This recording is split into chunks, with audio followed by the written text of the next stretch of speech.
ॐ अज्ञानतिमिरन्धस्य ज्ञानाञ्जनशलाकया चक्षुरुन्मिलितं येन तस्मै श्रीगुरवे नमः। वन्देऽहं श्रीगुरोः श्रीयुतपदकमलं श्रीगुरून् वैष्णवांश्च श्रीरूपं साग्रजातं सहगण रघुनाथान्वितं तं सजीवं साद्वैतं सावधूतं परिजनसहितं श्रीकृष्णचैतन्यदेवं श्रीराधाकृष्णपादान् सहगण ललिता श्रीविशाखान्वितांश्च।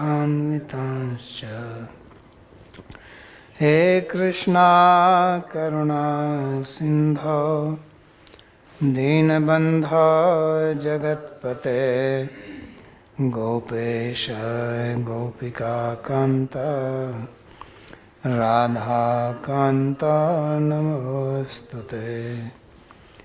तप्त कांचन गौरांगी राधे वृंदावनेश्वरी वृषभानुसुते देवी प्रणमामि हरिप्रिये। नमो महावदान्याय कृष्णा प्रेम प्रदायिने कृष्णाय कृष्णा चैतन्य नाम्ने गौरत्विषे नमः। पञ्चतत्त्वात्मकं कृष्णं भक्तरूपस्वरूपकं भक्तावतारं भक्ताख्यं नमामि भक्तशक्तिकम्। श्री कृष्णा चैतन्य प्रभु नित्यानंदा श्री अद्वैता गदाधर श्रीवासदि गौर भक्त वृंदा। हरे कृष्णा कृष्णा कृष्णा हरे हरे हरे राम राम राम हरे हरे।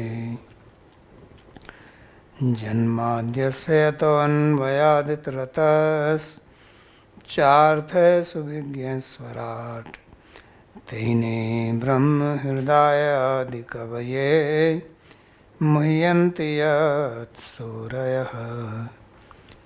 तेजो वारिमृदां यथा विनिमय यत्र त्रिसर्गो मृषा धाम्ना स्वेन सदा निरस्तकुहकं सत्यं परं धीमहि।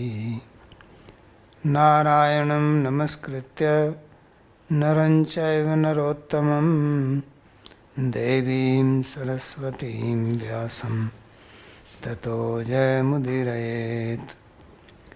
स्वस्ति अस्तु विश्वस्य खलः प्रसीदतां ध्यायन्तु भूतानि शिवं मिथो धिया मनश्च भद्रं भजतादधोक्षजे आवेश्यतां no मतिरप्येतुकी। Reading from Śrīmad-Bhāgavatam, Canto 11, Chapter 5, verse number 11. This is Sage Chamas speaking. He is describing the nature of people who are not devoted to Bhagavan and who take pleasure in material enjoyments. And even if they study Vedas, they bring out meaning which is not the real intention of the Veda. And for that he is giving this example, this sloka, that there is no injunction for things which people do naturally. So he's saying that it is not audible.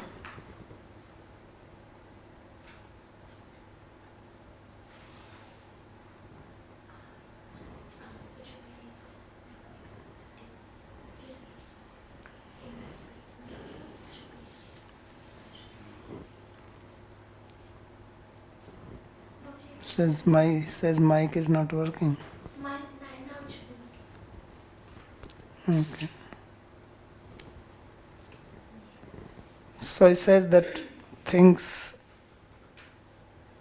which are naturally performed by people, there is no injunction given by the Veda for that.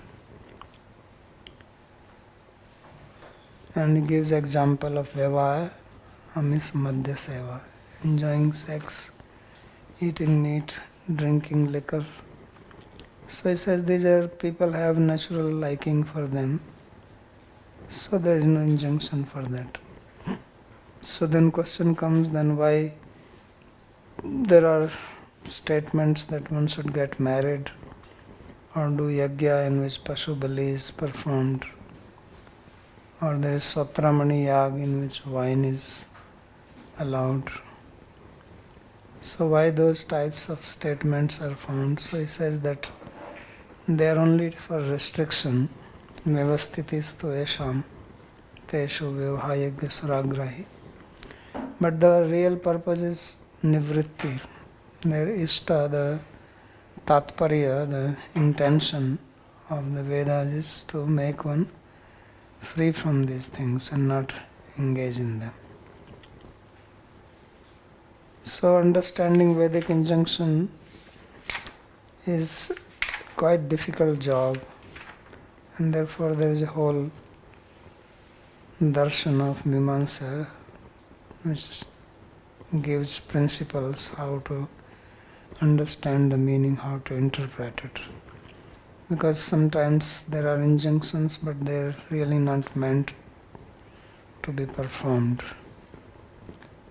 Or sometimes some praise is given and the purpose is something else.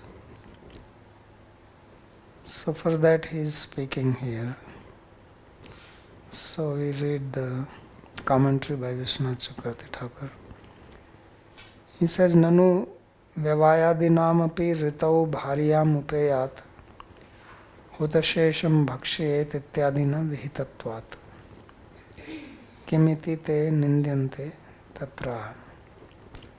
So he says that there are also injunctions for having physical union in the Shastra. For example, it says, Ritau bharyam upayata, that after the wife has completed her menstrual period, then one should have union. The husband should have union. So there is an injunction given there. And hutashesham bhakshayet. So Pashu Bali is given in the yajna, and then the injunction is that what is remaining as the yajna shesha, remnant of the yajna, one should eat that. So there are injunctions in the Shastra for having physical union, eating meat, etc. So why it is being criticized? Because in the previous slokas there was a criticism of these materialistic pleasures. So a question is raised on this, that if Shastra itself is giving instruction on this, so why you say that it is wrong to do that? They are only following the Shastra. So in reply, the present sloka is stated here, Loke Vyavaya Nismadhya Seva Nityastu Jantor Nahi Tatra Chodana Vivastisteshu Vivaha Yagya Suragrahyasu Nivritti Rishta. That the purpose of all these injunctions is not that you engage in them, but you become free from them. That is actually the meaning of these injunctions. So how is it that if it is asking you to do it and then you say that it intends you to avoid it.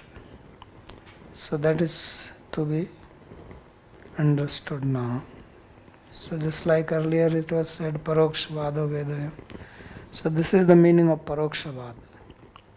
Parokshavad means indirect statement, that you say one thing or it looks like you are asking to do something, but the intention is that you say don't do it. That's why it is called indirect. Direct would be don't do it. Mahinsyat sarva bhutani. That's a direct statement, don't kill anybody. But here it is asking you to do the yajna. So, Pasumalabhet, Rajya Kama, there are statements like that. So you offer Pasu. So how you say that it is wrong? So for that he describes here. So he says Vyavayaha Stri Sangha. Vyavaya means having physical union with a woman. Amisham Madhya or Mas Madhariyo. Amisha means meat and Madhya means Madhira, liquor. Seva, Bhakshana.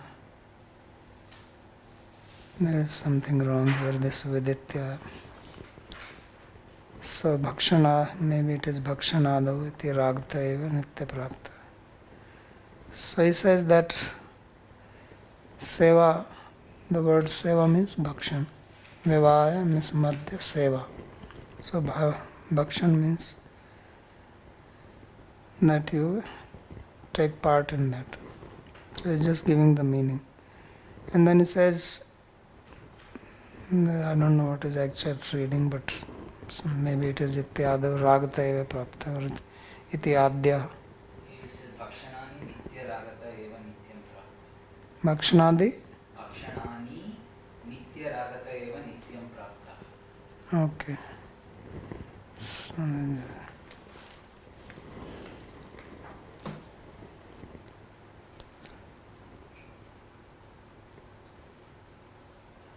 here it says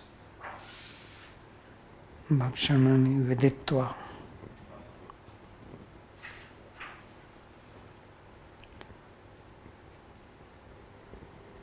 So he says that these are Ragta eva Nitya Prapta. So there is a raga in these things, so there is no need of injunction. Tatra vyavaya svabhavta eva. How is it nitya prapta?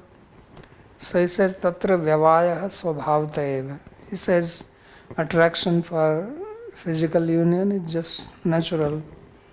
When people become young, and there is a natural desire for physical union. What about meat, etc.? So he says amis madhya seva manusasya kul parampara praptitvat. He says eating meat, drinking liquor, this is available in the family. Kul parampara. That is the kul dharma. So the family is meat eaters' family, so children also eat. They are given by the parents. It's not ragta that they are actually asking for it. In case of physical union, there is a natural raga which comes in the mind, but here it is not natural but by parampara prapta. So if one is born in a meat-eating family, then naturally children eat meat, and if the parents are drinking, they also drink. Or you learn it by association. If you are not born in a meat-eating family or drinking family, then you may learn outside. So therefore he says, atas tatra tasu chodana shastra vidhir nasti. So therefore there is no injunction for these things. Asu nahi tatra chodana. There is no injunction of the shastra. Why is that? Because injunction is given for something which is aprapta. So aprapta prapnasya eva vidhitvat. This is one of the definition of the vidhi. That something which is not known, or when it says not available means not known by any other means, then Shastra gave injunction. Just like vrihin prokshati, that you have to sprinkle water on the rice before it is used. So this is not known that you have to sprinkle water. This you only know from Shastra. There is no natural liking for it. It is not some Kula Parampara. So therefore there is an injunction given for that. Or Swarga Kamu Yajet, that if you want to attain heaven, you should do yajna. So this is also not something which is naturally available. So therefore Shastra gives injunction for that. Aprapt prapna seva viditvat.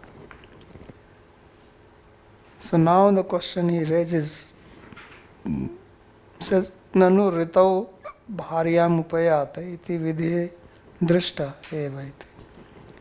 So he says, but why you say that Shastra gives injunction only for things which are not known from any other source or which are not naturally available? So he says, Shastra says, Ritau bharyam upayat, that have physical union with the wife after the period is over. So this is injunction of the Shastra. So you say it is naturally available, there should be no injunction for that. So this is the question. So for that, the sloka says, Vivasthitis teshu nivrittirashta. So tatra hai vivasthiriti. Teshu vyavayadeshu vivaha yagya suragrahir vivasthir vyavastha eva datta. So he says for these things, for physical union, for eating meat, for drinking liquor, this vyavastha has been given in the form of marriage and yajna. That you do it, but do it with marriage and in the yajna. So this vyavastha has been given. So vyavastha means to regulate them. Instead of you do it in an irregulated manner, whenever you want or whenever you feel like. So they regulate it. And the purpose of regulation is to give up. Therefore it says nivrittirishta. So this is the parokshvada. That it is giving you vidhi, it is asking you to do it, but its intention is to become free from it. So यदि स्त्री मास मध्यादिकं बिना स्थातुं न शक्यते तदा विवाह विषये एव व्यवायः कार्यः यज्ञे एव आमिष सेवा स्वत्रामण्यां सुराग्रहान् गृह्णाति इति श्रुते तत्रैव मध्य सेवा कार्य इति तत्र तत्रैव abhyanuga datta.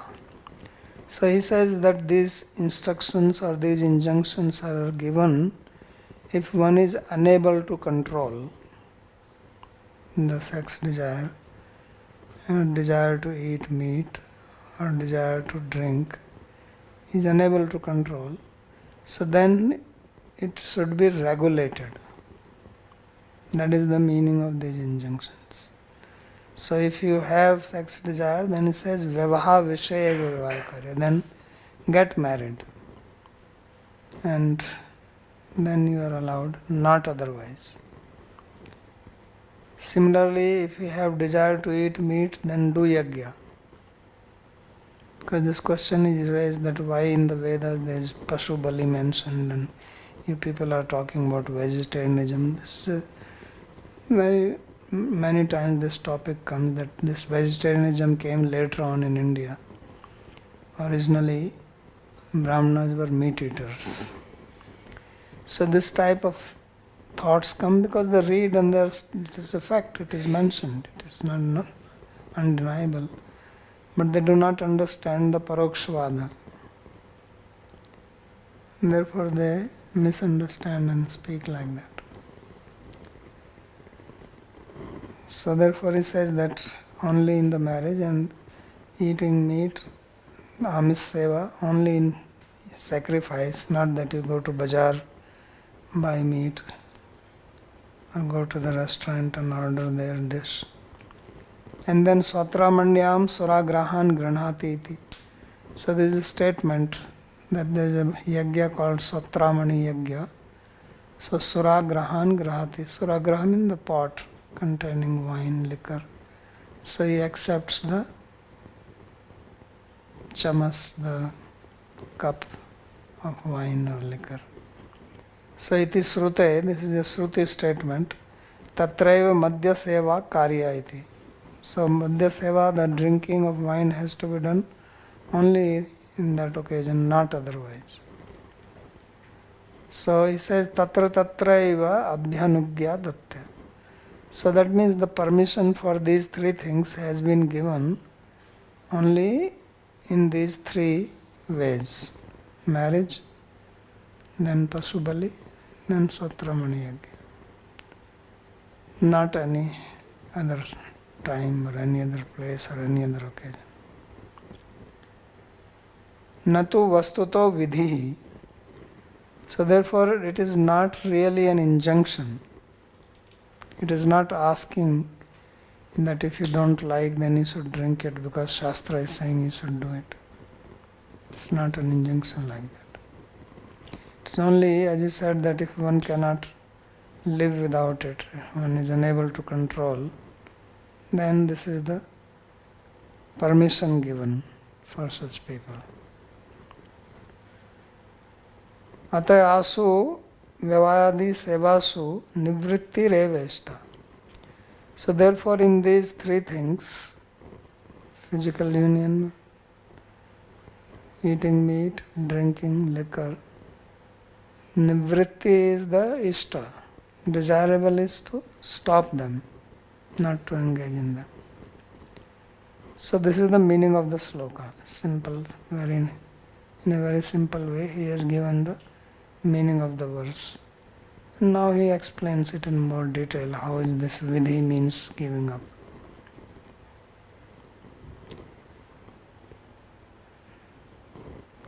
So nivrittau eva shastrasya tatparyam. So he says that the tatparya, the intended sense, intended meaning of the shastra is only in giving them up, nivritti. So pravritti sarvabhutanam nivrittiresa mahaphala. Manu also says that pravritti or engagement in these things is natural for people, but nivritti is the ultimate fruit, mahaphala.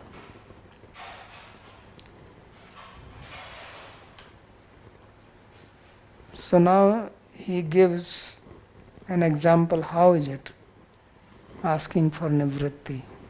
How is that the meaning or tatparya is in nivritti? So he takes the statement Ritau bharyam upeyata. So Ritau means after the period, and bharyam means wife, and upeyat means to approach for physical union. So this means, this is the sense of it. So there is a rule that sarvakyam savdharana, that all statements are definite, means they are niyam. So bharyam ritau. So ritau means ritau eva. Bharyam means bharyam eva. And upayat does not mean upayat eva. So now he shows that. Tathai bharyam eva upayat. So there are three words, ritau, bharyam, upayat. So he says bharyam eva upayat. First of all, have physical union only with your wife and not with anyone else. So therefore nastri matram, not with any other woman. So that is one meaning. Then ritau eva upayat nanyatra. And you should have physical union with the wife also, and that is also restricted only after the period, not at any other time. And then there are more restrictions for that also. Because after the period, There are 16 days which are allowed according to Manusmriti. Out of that, first 4 are forbidden. So 16 minus 4, 12. Out of 12 there are Panch Parvas which are also forbidden. So 12 minus 5, only 7 days are remaining in a month. So therefore it says Panch Parva Atrikta Samaye eva Tatrapi Panch. So Panch Parvani are Dwadasi, Purnima, Amavasya, Sakranti and Shraddha. So Dwadasi here means Ekadasi Vrata. Full moon, no moon. Then there is Sankranti, when the sun is going from one constellation to another. And Shraddha. So these are, some other smritis have some other, they say Ashtami, Chaturdasi and so on. This rule you gave, Sarvavakyam Savadharanam, so that applies to only Vidhivakya or everything? So other than whatever is Kriya Pada? Like you say, Rama Vrindavanam Gacchati. So Rama eva Vrindavanam Gacchati. Vrindavanam eva Gacchati.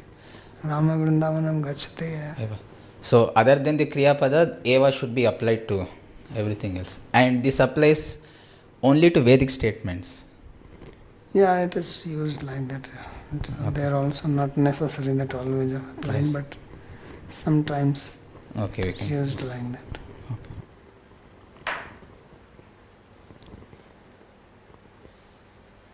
So now, then further he says more restriction. He says Ratrau eva, only at night, not any other time, not daytime, not evening time. That's why there is a story of Kashyap and Diti. That's why Hiranyakashipu, Hiranyaksha were born. And then Putra Kamnaya eva iti. And that also only for the purpose of procreation and not for enjoyment. So he says these many restrictions are there when he says Rito Bharyam Upayata. It looks like a simple statement, but now you see how many, only with wife, not with any other. Only after period. That also not during the parvas. Then not at night. Not, yeah, only at night. And that also further wish to have a child. Iti kram kramto nivrittireva vipreta. So he says this is how these vidhi statements actually ultimately mean nivritti. They are trying to restrict you so much.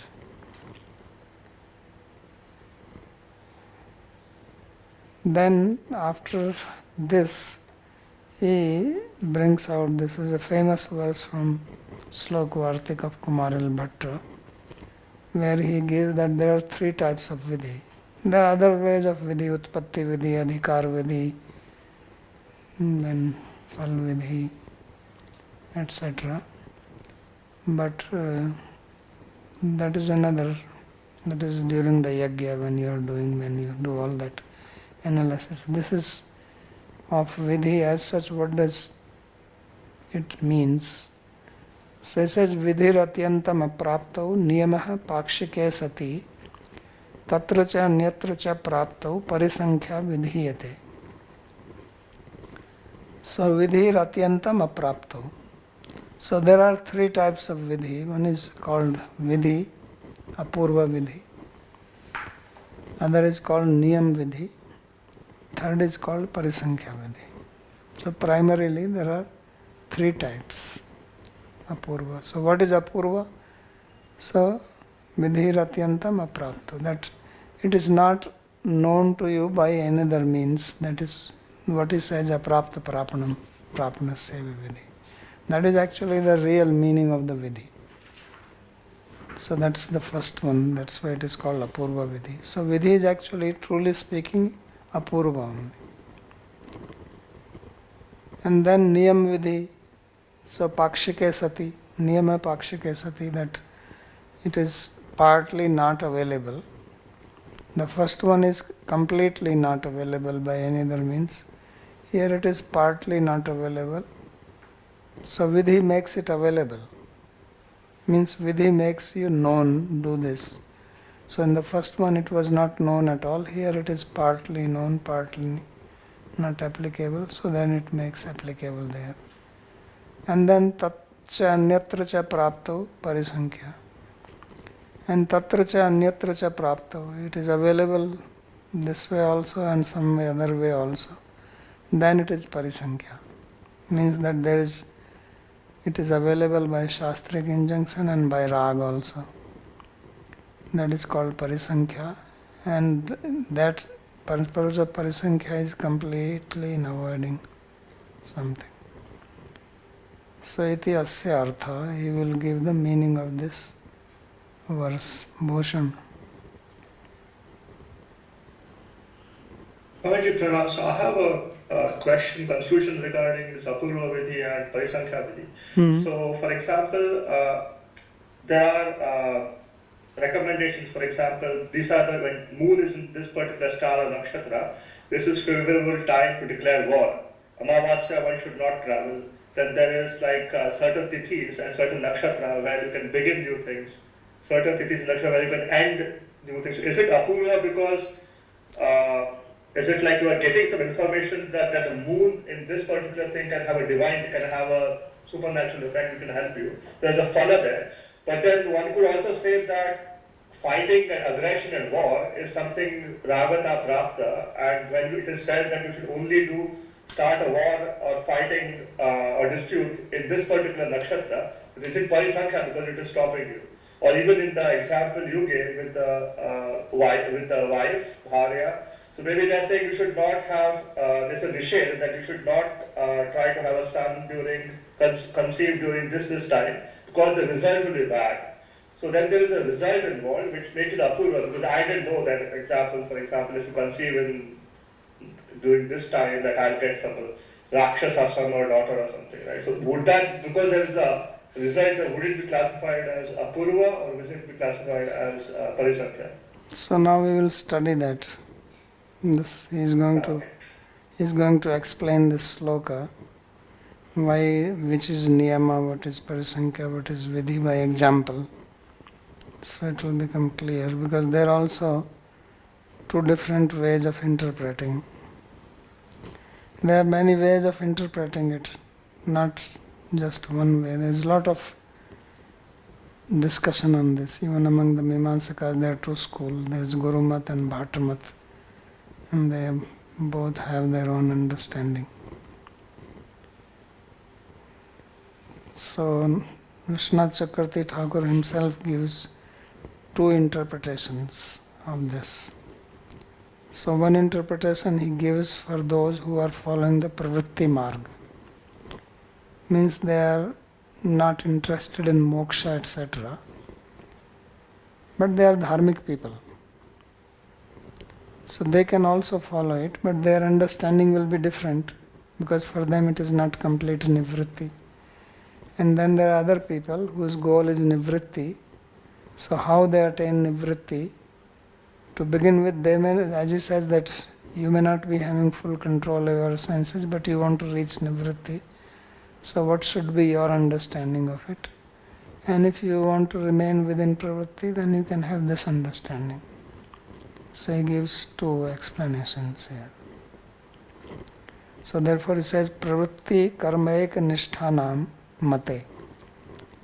That those who are devoted to the path of pravritti, means remaining engaged in action. So they give this understanding. Yatha atyantam aprapto vidhi. So this is very clear, you cannot do anything with it. Atyantam aprapto vidhi. That is the sloka saying.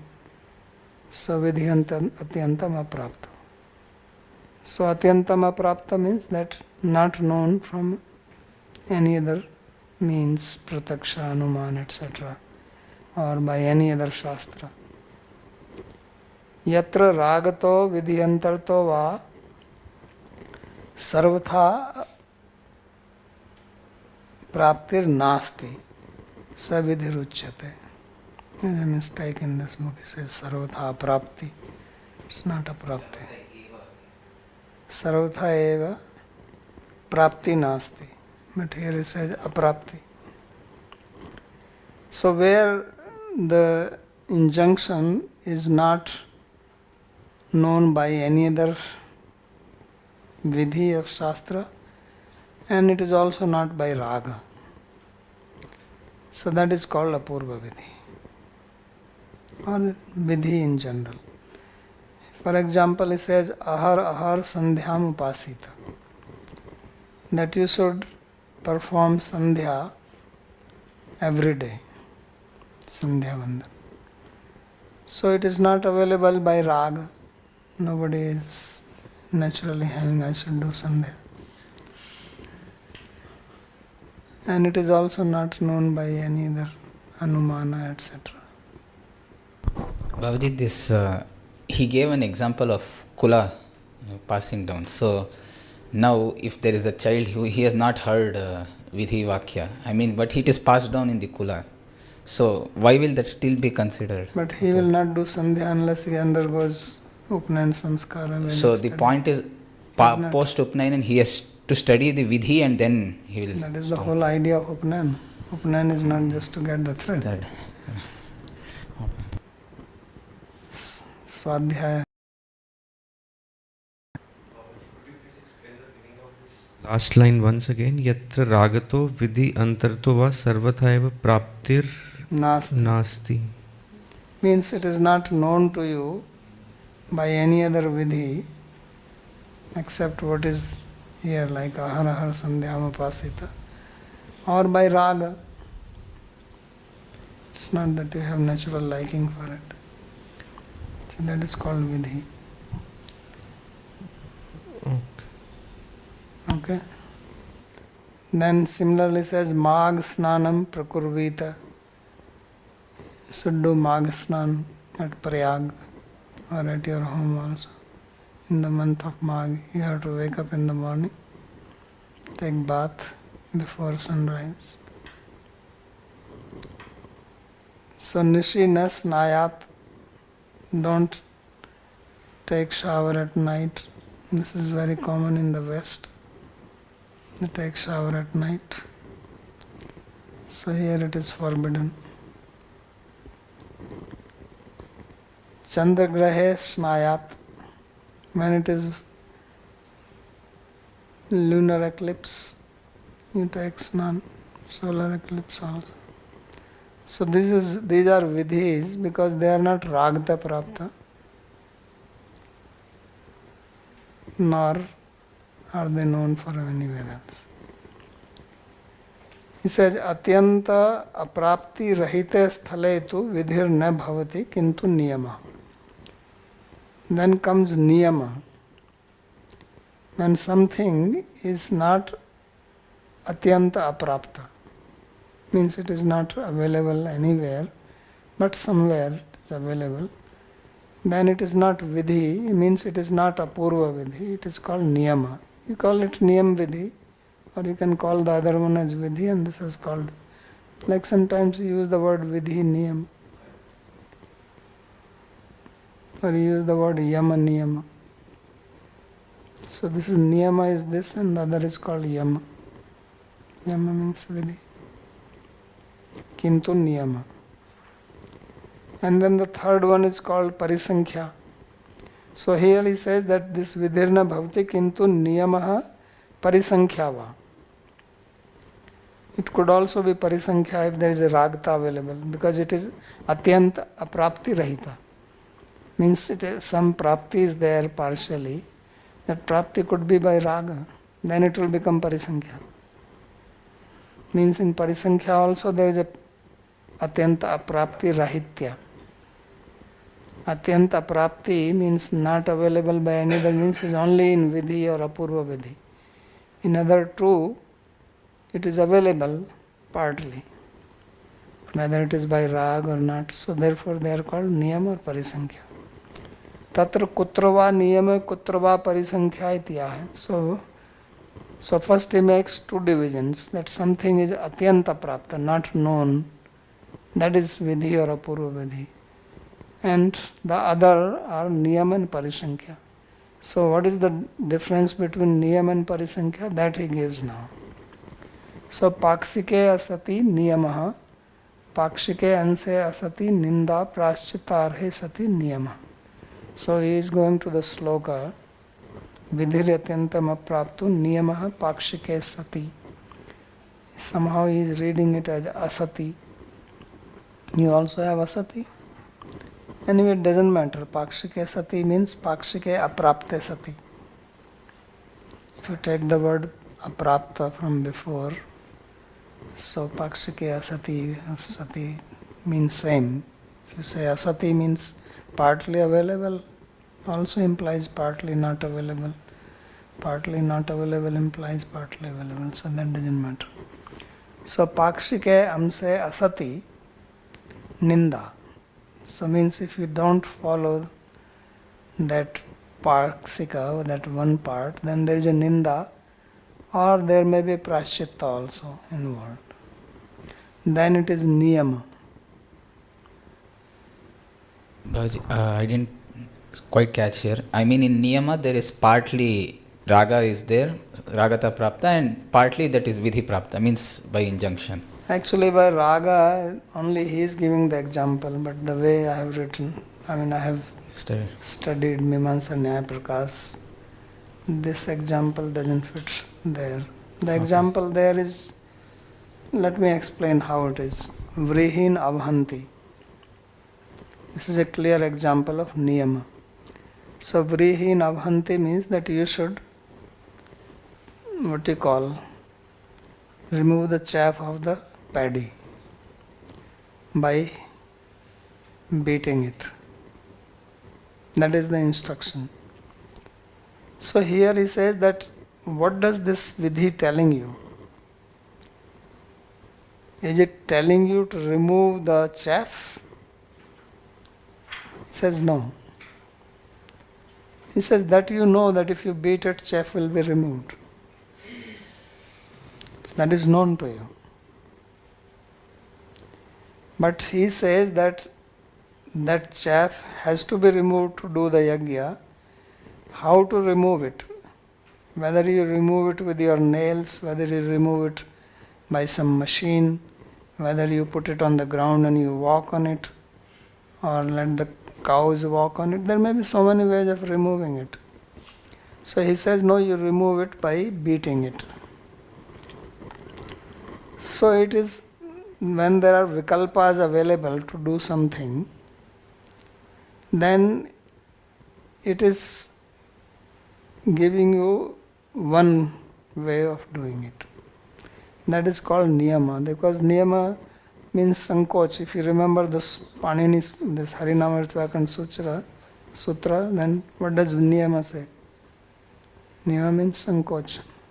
Sankoch means something is applicable in many places and you limit it to some. That is called niyama. So here it is not ragata prapta, but the way he is explaining is little difficult, because he is bringing the example of ritau bharyam, but that is ragata prapta. So he is mixing this parisankhya and niyama, that they can both be ragata prapta. They are partially prapta and prapta in many ways. So this is how he is taking. But he will go to the otherwise meaning, I think, when he comes to the nivritti meaning. Here he tells that there is prayaschitta or this. Now, if he is not following that vidhi, that is why prayaschitta is coming. No, I mean, yeah. So he's telling pakshike, if part of it he is not following, that is what I am not understanding. I mean, if there is a niyama that you. So now he says that if you don't follow the niyama, then you have to do prayaschitta. Yeah, so when he means pakshike, it is just that what is available through the vidhi if you don't follow, that's all. Or is it? No. No, because otherwise Pakshike, why he is telling? Pakshike amshe asati ninda. Means you can do something in two ways. Okay. So when you do it one way, the other one is not available. If I remove the chaff with my nails, then beating is not available. So that which is not available, that he makes it available by this vidhi. That is the pakshike. Okay, so here the meaning is to remove the chaff. So therefore he says pakshike asati ninda. That means if I don't do it like this, then I will not get the result. Okay, so this mostly applies to vikalpa when we are talking. That's how I see that there is a vikalpa.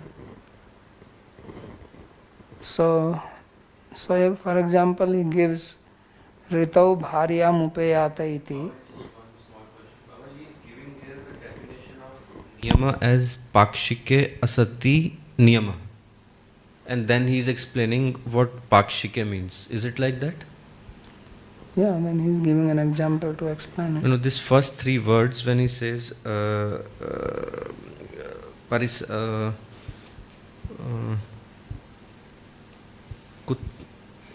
Tatra kutra va niyama kutra va parisankhya iti etat aha. So he is explaining first niyama. हाँ, तो first उसकी नियम की definition इन्होंने पहले 3 words में दी है, पाक्षिके असति नियम. Yeah. Okay.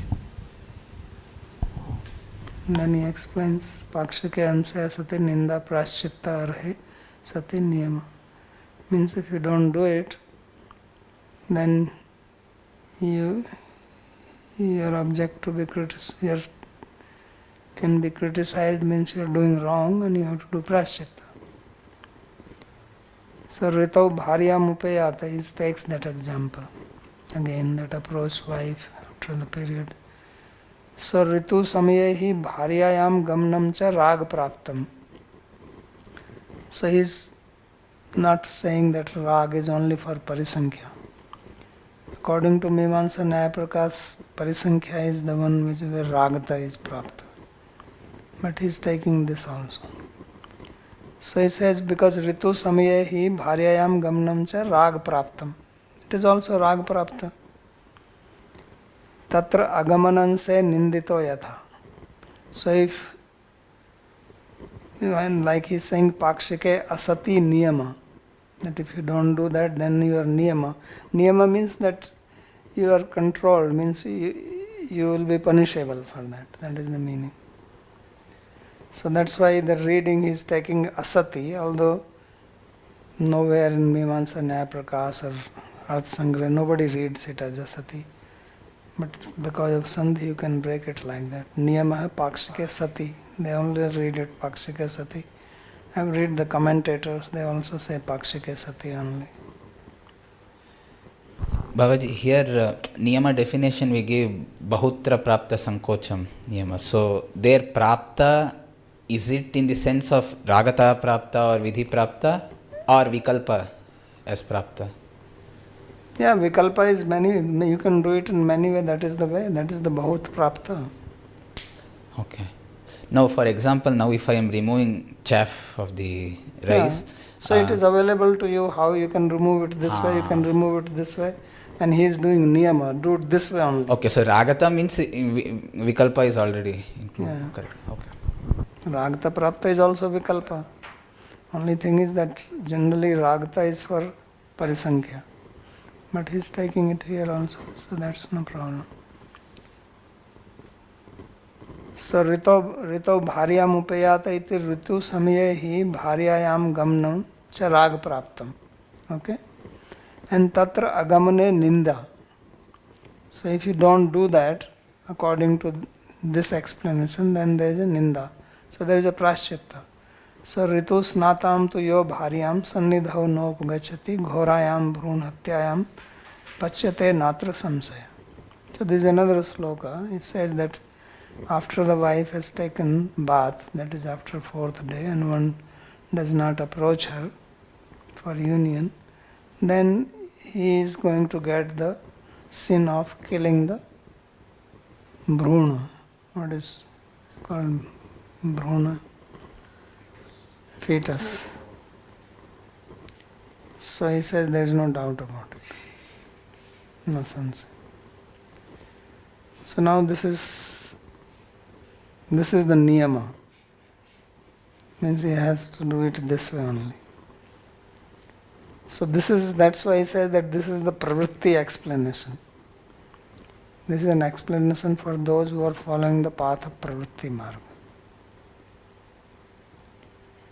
Otherwise, Jiva Goswami says that what is the meaning of this sloka? He says the meaning of this sloka is that he will get the sin of aborting the fetus if he does not approach the wife because of dvesha or aruchi, but has attraction for another woman. Means the husband is not approaching the wife, not that he is renounced. Because of falling No. He should approach according to this. Oh, correct. Yes. But he is not approaching. But he says he is not approaching because he has no interest in wife or he has dislike for the wife, but he is having attraction somewhere else. Not that he is renounced. So he says then he will get the bhronatya. That is the meaning Jiva Goswami is giving of this. So that's why I am saying there are a lot of interpretations depending on how you are looking at it. Purmimamsakas are not interested in moksha, so they give one interpretation. Now here in Bhāgavatam it is clearly said nivritti rista, so it gives another interpretation. So that's why Jiva Goswami has to now interpret this sloka also, because sloka is very clear that he must approach, otherwise he will be punished. So he says no, not like that. So Babaji, I'm trying to understand. So the Mimamsaka, Pravritti Margis, their point is because to avoid this sin from the Vidhi, that is why he is engaging in the activity. But whereas how we are explaining is it is given to let go of the activity itself. Yeah. Means if you don't do this, then there is no punishment. That's how he will explain the second explanation. He will also do that. Purushottam Prabhu. Well, we explained before also this Bharya Gaman is only for the Putra Kama. So if the Putra Kama is already done, then you don't follow that, you don't approach the wife, then again, according to this verse which you read, then it becomes how is that? No, that's why I'm saying that this interpretation is not for those who are interested in nivritti. It's for pravritti people. So pravritti people don't have nivritti. So he will have continue in that. Continue of the Putra Prajajan and Putra Yeah. Prapti, and that's... That's why they are pravritti marga. What is the difference between pravritti and nivritti? Putra or putra putri That both? means they should keep producing the children then? Yes. Yeah, I mean you don't understand pravritti marga, you know.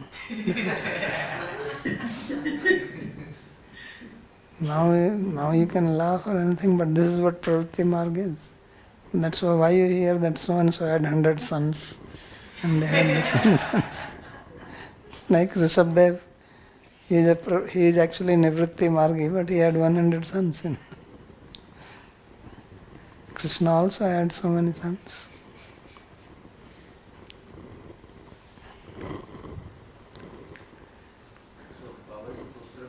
Putra or putra putri? Are Baba Putra Kamna only, but it is not in your hand whether it will be Putra or Putri. No, what I mean, it can be putri kamna also just... Yes, that is also there. In the Vedas it is there. What is that? Kanya me jayet vidusi, something like that. There is a statement like that, that let me have a scholarly daughter. So Putri is also there. Putra Kamna here is Lakshanika of Putri also. Putrasya putrasya ti putra. एक से समास माता पितरौ माता से पिता से ti mata iti pitarau, and samas will become only pitri. Bhushan. However, if I understand right, the thrust of this argument by Navya is that the Veda is not for pravritti, it's for nivritti. So we already discussed this Oshnamatam Phalashruti. So that is applicable to this Vidhi, this Apurva Vidhi, because Apurva Vidhi talks about phalas, which are not known. So that clearly shown that this Apurva Vidhi is not meant to get to the foot, it's meant to kind of, it's a Phalashruti thing. The second one is Parisankhya Vidhi, which is in the discussion now. Parisankhya Vidhi is also not telling you to do it, it's telling you not to do it.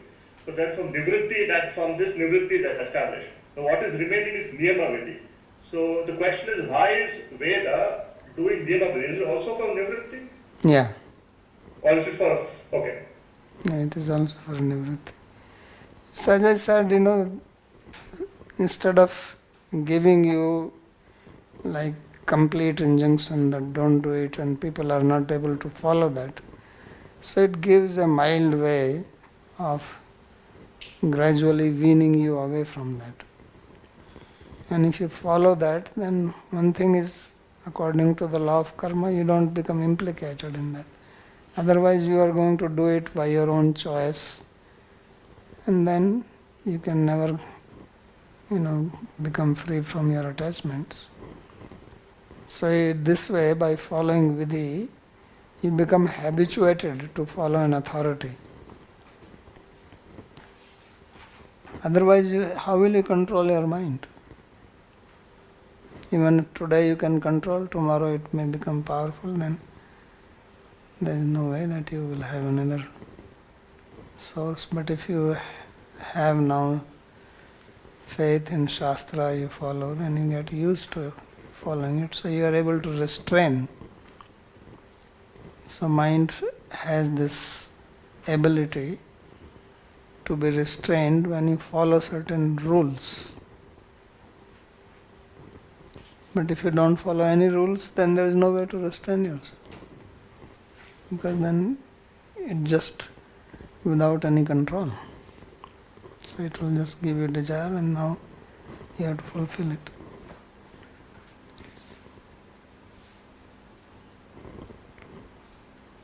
So iti smrite atavatra niyama eva. So therefore he says that this is niyama. Tatra agamanam se nindito yatha iti smrite atavatra niyama eva. So here he is talking about the niyama the way he has defined above.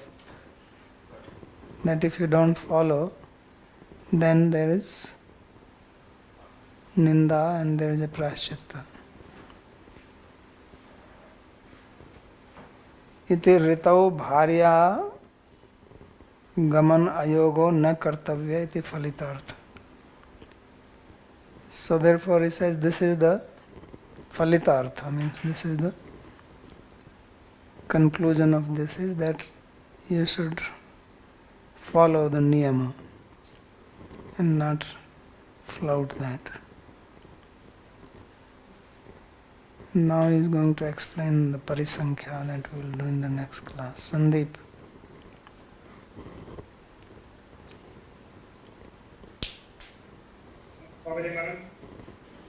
So basically this chapter began with King Nimi asking that what is the position of those who don't worship Supreme Lord. So is it applicable, like the further explanation by say Chamsa, is it applicable only to those people who are followers of Veda? At that time most of the society was Vedic society. So is it applicable? But then still at those time also people were they were Yavanas, Malechas, etc. who were not following the Vedas. So is these instructions applicable only to the people who are following Vedas? Yeah, those who are not following, how it will be applicable to them? So based on that, I'm still not able to little understand. Like I understood your yesterday's example of the teacher and homework, that it is an injunction by the teacher. So now I'm little confused on the point that in Gita, Bhagavan says that ye yathama prapadante. That basically whichever way people follow me, I reward them accordingly. And 16th chapter he again says that who are of the Asuri Yoni, I keep putting them in this material world again and again and again and again. So now, what exactly this Patanti here, this fifth, then like that, who people who don't worship, I think fourth shloka, or fifth shloka, that they fall down. And why would... So let's go step by step. This fall down thing was already explained. It was meant only for those 4 varnas and ashramas, because that's what he was talking about. He says muk bahu urupadebhya, right? That they came out from that, and if you don't worship Atma Prabham Vishwaram na bhajanti avjananti sthanat bhrashta patanti adha. And the commentator already explained sthanat means varnashramat. So now don't bring those who are not part of it. So if they are to particular varna ashrama, they will become degraded from that. It is also practical. If somebody is born with Brahmanical nature, and then he does not follow any vidhi, any rule, nothing, then what will happen? He will become degraded. It's very easy to understand it. We also have examples of such people. People are born in good families, they become degraded, like Ajamila's example is glaring example. He was born in a very nice Brahmana family, he was serving his parents. He actually went to forest to get some wood for doing yajna. Then got implicated. Then he gave up all that. So this is what is fall down. So now, if we take it, it is only for the people who are following the Vedas, or for people who are in the Varnashram, right? Yeah. So now, if you give like Vedas again, in the Sandarbhas it was explained that it acts in 3 manners, like a wife, like a girlfriend, like these 3 examples were given. And now, if you give such a kind of an instruction, then isn't it creating a kind of a fear in the people? Supposing somebody is not able to follow, for example, a Brahmana is there, he is not able to do Sandhya Aarti. Why he is not able to do? Or maybe some health problems, something. Yeah, but health problem is another thing, you have to, he's not saying that sick people should also do it. If you are unable to do it, understand that injunction is never given to a person who is unable to do it. You have worked in your navy. Will you give instruction to some person who is sick? Will you do that? No, you know that he is sick, he is bedridden, he cannot do it. You are not going to punish him for that. But again, little confusion is there that aren't these a little harsh kind of an instruction, in the sense creating some kind of a fear psychosis in the mind of people? Which one is creating fear? I don't understand. Which one is creating? What is the fear? What fear is being created? That When you worked in Navy, was there not fear that if you don't follow this instruction, they will ask you to at least army, go and have run for 5 kilometers or something? Is it there or not there? In army, navy, there is a discipline, right? yes. So there is a fear there. If you don't follow the discipline, then you have to be, you get the hot sauce, right? Yeah,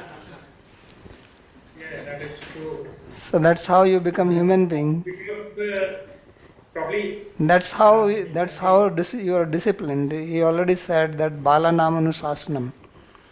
That to discipline, this Veda is meant to give discipline to society.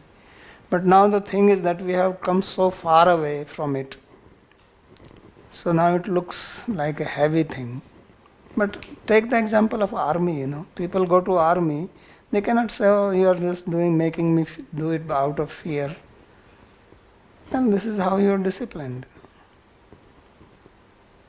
Army is just like a Veda, No, I would little try to give my point of view, if you would please listen. Yeah, I'm listening. Because there Air Force, Navy, Army. So there, if you make a mistake, supposing on the naval ship, you make a mistake, so it's not going to affect you only, it's going to affect other people's lives also. Supposing you have to lock onto an enemy's warship, but you don't do it, then he's going to fire a missile, all of you are going to sink. So it's that's why camaraderie and all these things are taught, and like the pilot training, the passing percentage is 100%, because if you make a mistake, your life is in danger as well as mission is in danger, and so people understand there is a logic. So here also similar logic is there. Here also similar logic, because if you not follow it, then you are going to influence the society. Just like they say that one fish spoils the whole pond. So they are also thinking like that. You are only thinking of physical life. They are also thinking your human life is spoiled. Because you are going to now influence many other people like that. They will say, oh, he is not following and then nothing happened. He didn't get any punishment. Bala Namanusasanam, children are like that. Children say to father, but you didn't say anything to him and you are only telling to me like this.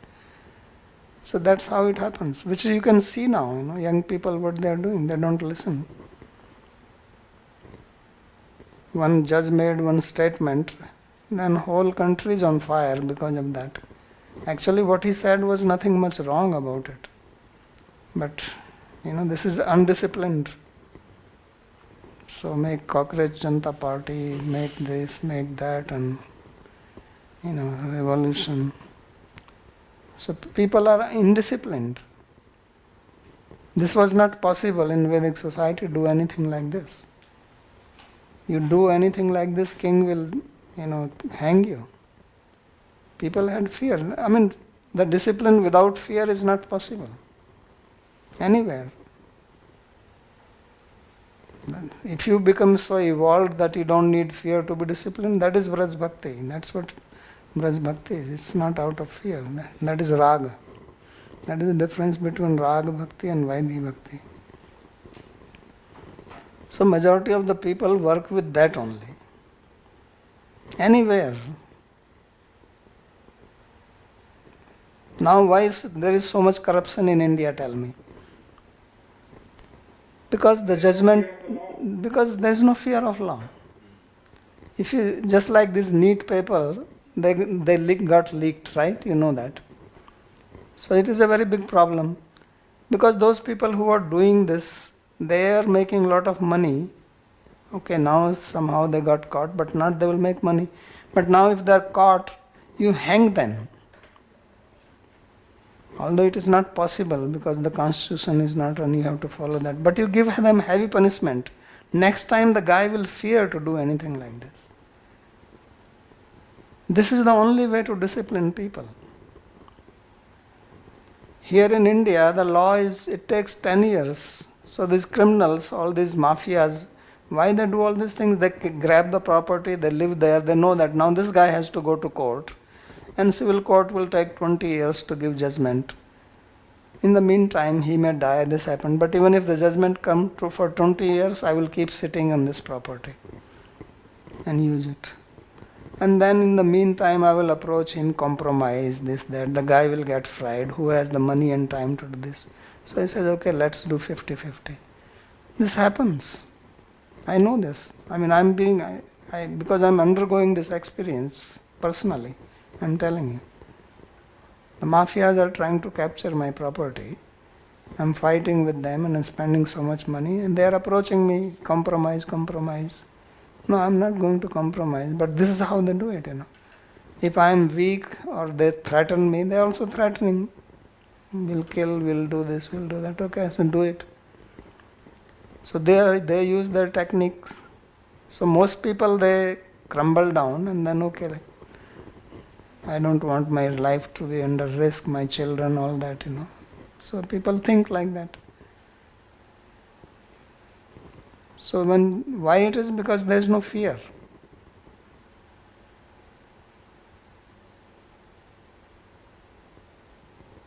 So this dharma, these commandments are there to put some fear in you. All this heaven, hell, you will be boiled, put in this, then there are mosquitoes coming biting you, or there are vultures coming plucking out your eyes.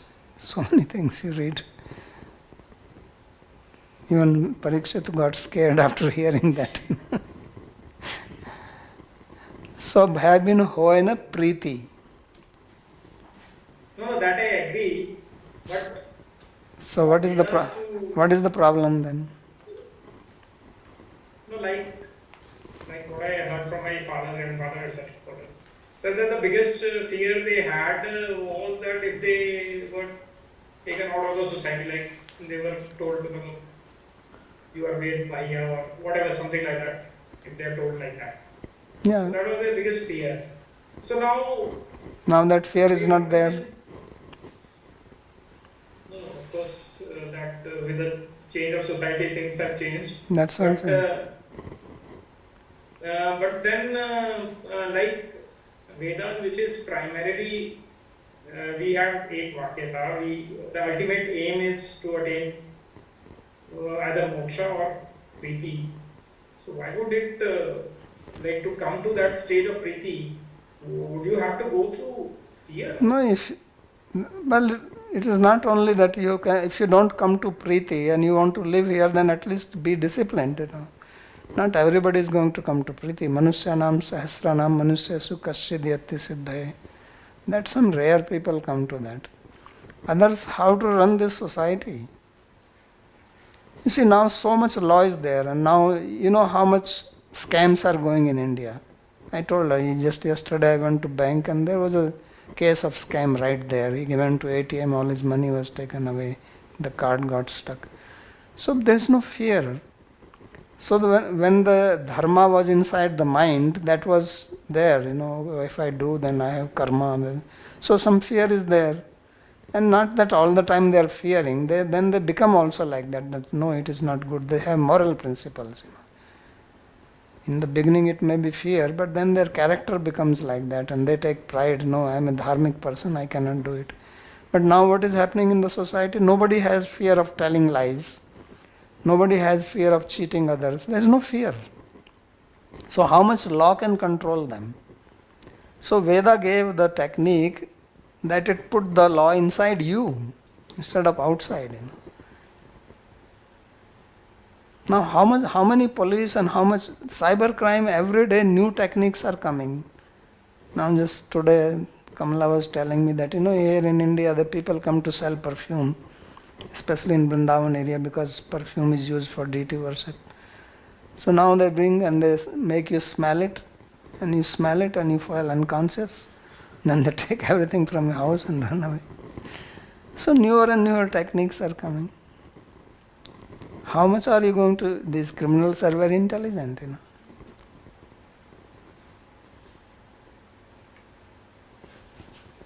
So this was the purpose.